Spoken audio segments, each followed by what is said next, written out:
Hey everybody! Hope everybody's doing good. It's always in the car. I don't know why I can't just do it at home, but whatever. So I just watched Lisa Marie's IVF Rant video. Hilarious, by the way. In terms of like, it's true. People don't tell you crazy shit that happens, and I didn't take Donald F, but I was on I can't remember what it was called, but whatever, another pen, and I totally know what you're saying on stabbing yourself extra times than what you actually think that you have to. But my little rant that I wanted to go on real quick here is, as you may know, I live in Minnesota. Minnesota, on yesterday, I think it was, became the 12th state to pass same-sex marriage. And this is not a political thing by any means, so don't post. I'm not talking, whatever. Anyways. So, fine if that's what you believe in and whatever. But it got me thinking, like, okay, what about IVF? Like, why is IVF not covered? Why is Minnesota, or any other state for that matter, not, I don't know what the word is, but basically passing it to allow IVF, or making companies cover IVF or whatever, or at least a portion of it, or something. And it's just like you have to pick and choose. In order to have IVF cover, you have to pick and choose what company you work for in order to have it covered. And, you know, I think about this because it's like, for Colin and I, we had to pay out of pocket for everything. And I mean, that's a huge hunk of change, man. And if we could have gotten some sort of help for it, it would have been fabulous. And, you know, and then you can go down the line of, geez Louise, we work, we have jobs, we pay our bills on time, we do all of these things, and yet this year, even with paying for IVF, we still had to pay in taxes this year, upwards of like $700. So in the course of 3 months, we paid out $14,000 or something like that for IVF, and then another $700 for taxes. And I don't need a handout, I guess, but look, I'm getting mad because my chest is all red. I don't need handouts, but I want to know what more needs to be done. I know I've read on Resolve, I think it's resolve.org, I believe it is. There was some sort of a amendment or bill that was put on the docket, basically in 2011, and I know Five Waiting Wombs talked about it a bit too. And I just, there's got to be more that we can do, and you know, I don't know. That's my rant, I guess. I don't know what else to say about it. There's so many different things to say about it, but it's just a shame. It's just a huge shame. And I watch these videos on here, and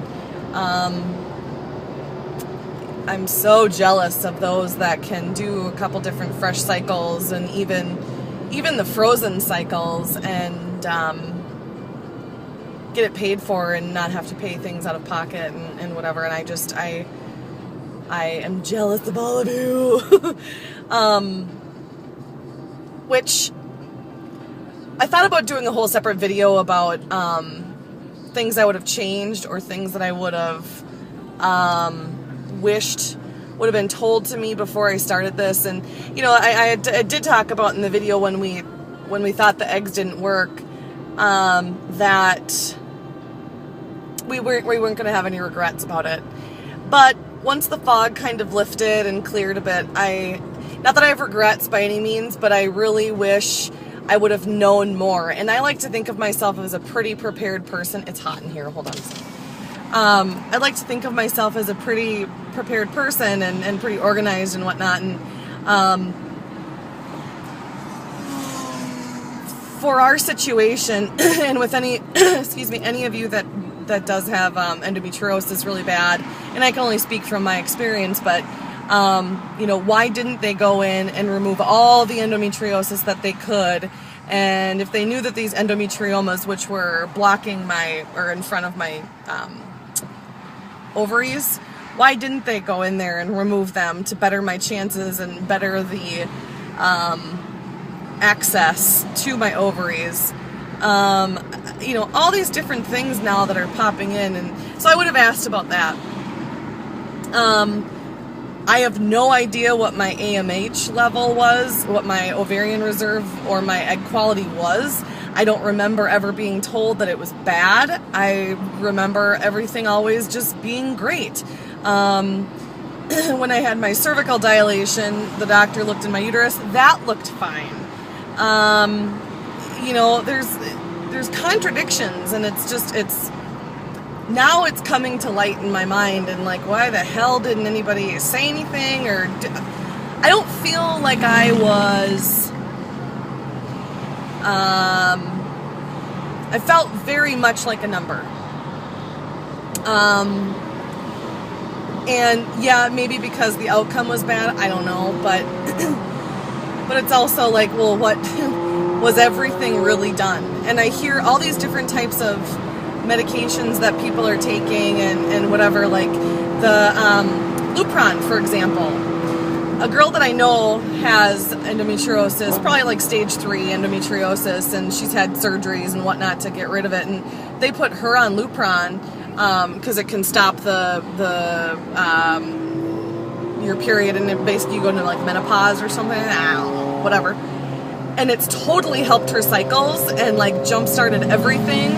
And I think, well, why wasn't I put on that? Like, why the regimen that, whatever. Now, with these questions, could I go back to my doctor and ask? Well, yes, but there's nothing that we can do about it at this point. You know, I can't go back and change what we did, and we can't go forward and do, my arm's getting tired.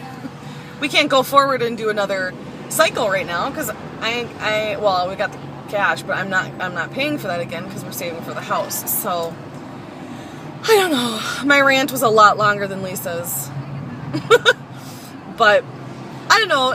You know, post your comments or questions and stuff like that below, or a video response or something like that, just to tell me what you guys think and if I'm off my rocker. And you know, I am a pretty positive person, and typically, but that's just been kind of looming in my mind because I like to think past and think, you know what, now there's nothing I can do about it, there's nothing that I can change and whatnot now, but I don't know, I'm a little pissed. But I'm due for acupuncture this Saturday, so that's probably what'll help. But anywho, I hope everybody's doing great. I love watching your guys' videos. I have it on my Flipboard on my phone. I have an iPhone. And if you guys don't have Flipboard, you should download Flipboard. It's a pretty cool app. So I can flip through literally everybody's videos and stuff and see everything that's going on. And so, huge congratulations to Ronnie, oh my gosh, I'm totally blanking on your name. Crap. Oh my gosh, I'm terrible. Lily's mom. I just watched your second beta video that you posted yesterday. So, big congrats to everybody, and that's my rant car vlog blog thing. So, but anyway, alright, I'll talk to you guys soon. Bye.